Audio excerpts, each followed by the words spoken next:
Stephen A. What's up?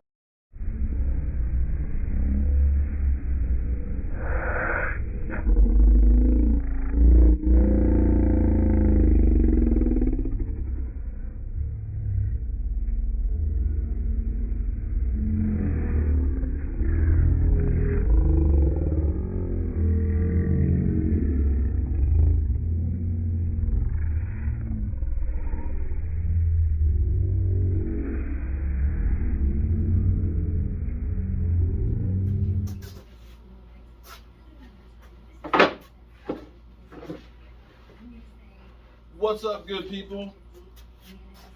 Excuse me. I had to sneeze from the sawdust here. What's up, good people? Mark Holmes here, and as always, I want to thank you all for watching, commenting, subscribing, and being part of the Joe Boo Sports Report. Without you guys, as well as you ladies, you know that this literally does not work. I am so far behind on work, it's not even funny. I'm actually in here working on building a kitchen cabinets for a rental property.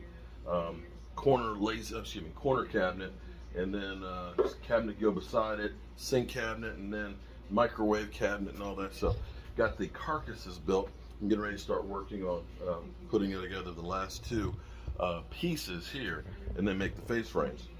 But I wanted to chime in with you guys because, you know, when I work or if I'm driving, you know, I have noise on. I'll have the radio on, maybe a sports channel and things, and listen to some stuff here and there. But for the most part, I think about things, and sometimes it takes me, when somebody comes up with a problem that I have to solve, I won't immediately get an answer. It's kind of like I just kind of need to be one with my thoughts, and eventually something will come through that'll be like, oh, maybe we can do it that way. And I was sitting here running through my head Hard Knocks last night, and I completely missed it last night, or maybe I didn't. Maybe I said something about it on my fireside chat. But here's where you can really start looking and saying that the Dallas Cowboys are becoming a team that is beyond just the personal goals. Two clips in that show last night were really huge. It was, here's what you have to understand. Football, getting there is hell. Staying there is even harder. Generally speaking, NFL players don't like the draft once you've been an NFL player, because you're trying to draft somebody who's younger, better, cheaper to replace me. And that's what you have to worry about constantly, of that young guy outperforming me, and they look at me and say, you cost too much money, or you've got too many injuries, your mortality. That's what you have to worry about. In which case, it's a dog eat dog world. And a lot of times it's going to be, I'm going to keep my secrets to myself that got me there. But what's interesting is, and this may be part of the lineage of Tyrone Crawford. I give Tyrone Crawford a lot of grief because I talk about, you know, Tyrone Crawford the last couple of years of his career. But people would always say, with Tyrone Crawford, it's not just his performance on the field. It is him doing anything you ask him to do, the dirty work. You know, he'll play tackle, play defensive end, whatever you ask, but also being a mentor. And if you remember, when Tyrone Crawford retired, how D-Law was actually talking about how Tyrone Crawford took him under his wings even in college, and how that carried throughout the NFL. And so you see D-Law, who's no longer the young pup anymore. He is the elder statesman on that defensive line. And you saw him out there last night, because he hasn't been playing in preseason, but with Kamara. And Kamara, I think, makes the team. I think Kamara makes the team because he's played a lot of special teams. I think the Cowboys like his effort. I think they like his speed. I think they like his personality. I think they like the story as well, which is great on Hard Knocks. And you can use a guy like that as an example to help others realize, hey, if he can do this at 225 pounds rushing the quarterback, Why can't you? And see, that's that learning experience of things.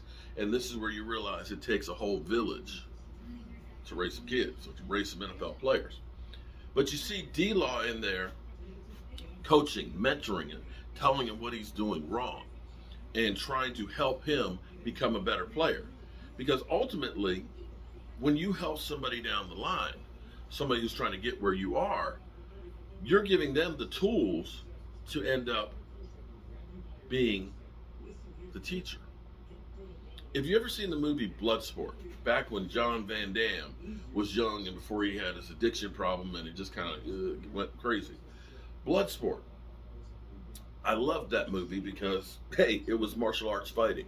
You know, they had the whole ramp and everything where, you know, they had to basically fight it out. And of course, he had to fight the real big guy in the end, and him being the underdog and stuff and everything. And literally being blinded, and he ends up winning. But in that movie, there is his sensei, or the guy who becomes his sensei. The sensei who took on Van Damme, you know, he's a white guy, you know, the sensei was Asian. And his son, he brought in him because he wanted to learn martial arts, but he brought him in as a whipping post for his son, he was trying to make great. I can't remember how, but somehow his son died.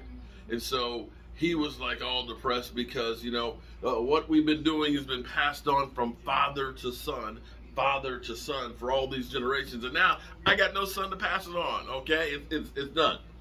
And so, of course, Van Damme says, teach me. And so that's how the whole movie goes, with him learning all the martial arts from this great sensei. But that's kind of what you were getting from D-Law with Kamara. But it didn't just stop there, because here's where it's interesting. Was seeing Amari Cooper with Ceedee Lamb.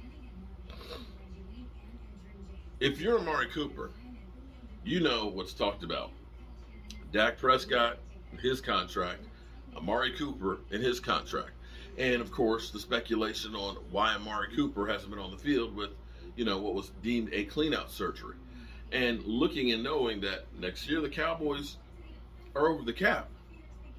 And it's not like this is DeMarcus Lawrence with Kamara, where you don't think that Kamara is going to take DeMarcus Lawrence's job. Okay, let's be clear on that one. But if you're Amari Cooper, you look at Ceedee Lamb and say, yeah, that guy could be a number one without question. If he becomes a number one, he's still on his rookie contract for 2 more years after this year. They can go ahead and say, Amari, see you later, buddy. We appreciate it. We'll go ahead and cut you, pay a couple more $1 million, and we're done. So what he's teaching Ceedee Lamb has direct correlation to his own mortality. Yet, he's teaching him the secrets, passing it down, father to son, father to son. Because ultimately, it's beyond my personal goals and job. It's about all of us team collectively on succeeding together. And that's a subtlety that it hit me more so this morning watching that clip and thinking about this, because the student will definitely become the teacher. And if Ceedee learns from Amari Cooper, and make no mistakes about it, regardless of what people say, including myself, about Amari Cooper is so precise on running his routes and things, and takes so much pride into it, that if you can translate that to Ceedee Lamb and his skill set and his youth and everything else, dude, it won't be a problem for Ceedee Lamb following in that 88 legacy. So I definitely love that. In the meantime, I'd love to be done with these cabinets, but I got to get working on these things and get these things done and get this place done, so that way this family can move in and hopefully have a great home to raise their family, so they can pass on father to son or daughter, mother to daughter or son, everything. Hope you guys are having a great hump day. We got a couple of new things that we're going to be doing in the near future that I hope that you guys like. We're trying to be a little more inclusive of some of the other teams and things out there, and really get this trash talking going. Just okay, and I say trash talking, not against each other people wise, teams.